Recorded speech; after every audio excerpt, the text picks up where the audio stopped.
Okay. Austin Brown? Yes. Okay, hi. Greetings, everybody. This is Sheila Moody with Streetwise Radio and the Fancy Lady Music Channel on YouTube. My esteemed guest today is part of the richest musical legacy in the world, part of the esteemed Jackson family. If my voice is shaking, it's because I just gave Rebe Jackson just gave me a hug, so that's why I'm shaking. I just can't believe it. Anyway, this young man is the son of Rebe Jackson, and he's also one of the most sought after indie artists. Do you consider yourself an indie artist? I just make music. You just make music? I don't know what genre category it's in. Okay. Yeah. And your falsetto is just gorgeous. Where did that come from? I listen to a lot of people coming up. I mean, part of it is definitely a genetic thing. And I grew up listening to like Marvin Gaye. Grew up listening to my family a lot. Curtis Mayfield. You know what's funny? Falsettos is actually Kenny Loggins. Kenny Loggins. Mm-hmm. So, Which song?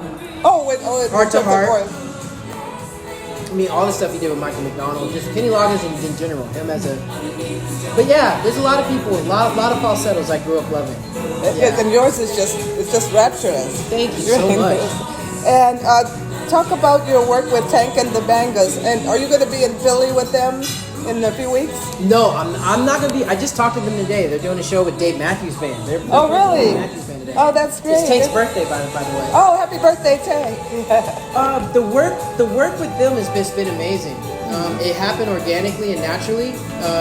They were working at the studio where I have a room, me and my production partner Brian, and I saw them in the hallway, and I was just nosy, and I just introduced myself, and then the next day Tank was outside walking around, and I begged her to come see our studio, and then a few minutes later we wrote a really good song, Stolen Fruit. Oh, what Stolen Fruit? And which was nominated for a Grammy. Thank you, young lady. Wow. Thank you. That is great, awesome. And so your music has so many components. I even heard some of my favorite genre, reggae, in there. Yeah. So how would you define the Austin Brown sound? The sound is just, reggae is a part of my roots, my father being Jamaican. And oh, your dad was Jamaican? Oh, hey. Yeah, wow. I just got back from Jamaica like 4 days ago. Really? Yeah. How was it? Amazing. Wow. Amazing. Wow. So he's from Jamaica and he got to Gary, Indiana? Well, his father was the one that my dad's grandfather, my great grandfather, was the one that came from Jamaica. Oh, bless his soul. And then they got to Gary. So yeah. Wow. And what part of Jamaica did you go to, and what was your I was experience? in St. Anne's Bay, and then I went to Kingston. Oh, you went to Kingston. No wonder. So my sound is just everything that's a combination of me, everything I grew up on, everything that I was inspired and influenced by. I never tried. It just, whatever comes out naturally, that's what it is, and I don't try to contrive it or change it. I think being an artist for me is when I just be as natural as possible, and I don't try to plan it. As natural as possible. Where did the name Black Castle come from? Black Castle just came from, something that I felt was important, that represented our band and our community of people. And it's for everybody.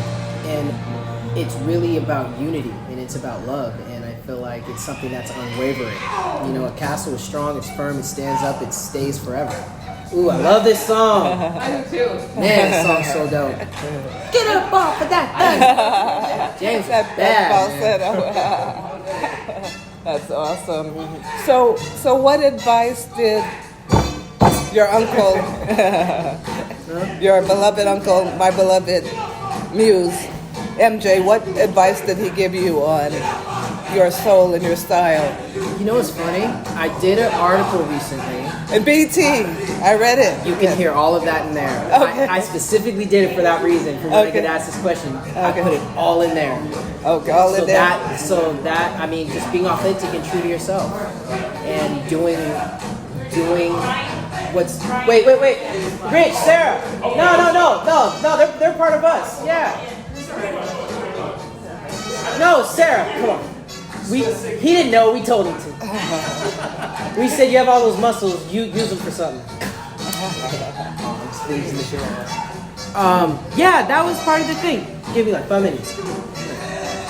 For the BT. Yeah, and I think it's just being authentic to yourself and just being and just being, you know, true to the art as much as you can. True to the art. Yeah.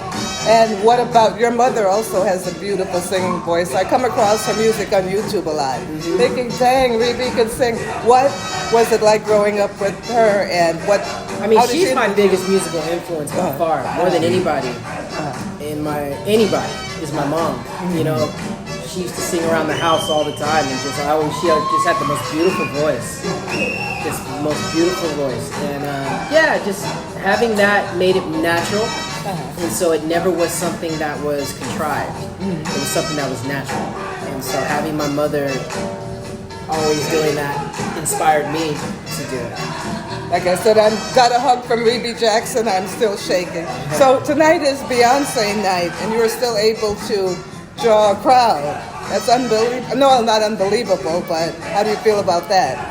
I'm just thankful that I can play a show with my friends and people show up. I don't really think about who else is playing. And you packed to a full house. Yeah, right. I'm just thankful that, you know, we have people that want to listen to us. You know, we're not Beyonce, but hey, you know. Somebody else was coming on and said, "Oh, when you going?" I said, "Oh no, I'm going to hear the first episode." Exactly.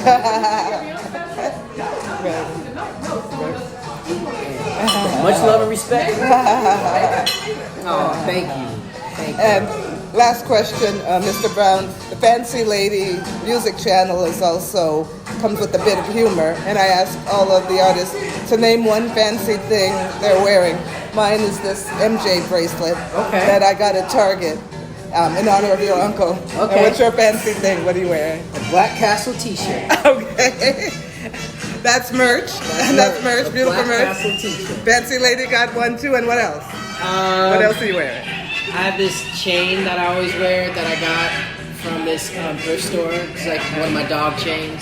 Oh, Yeah. that's beautiful. I was just admiring that chain. Yeah. Right. Yeah, I got these 2 rings. One of my friend from Abu Dhabi gave me this from the Middle East. Nice. Ex-girlfriend gave me this from Italy Oh. years ago. We're still friends to this day. Nice. This is one of my favorite ones. You too. see, everything comes with a story. Okay. All right. Thank you so much. Thank you. and Thank you for coming all the way. And our last question, I can't come all the way out of here without a picture with you, so I'm not gonna sit away from the food. Settles is actually Kenny Loggins. Kenny Loggins. Which song? It's Heart to Just a Heart. Voice. I mean, all the stuff he did with Michael McDonald, just Kenny Loggins in general, him as a.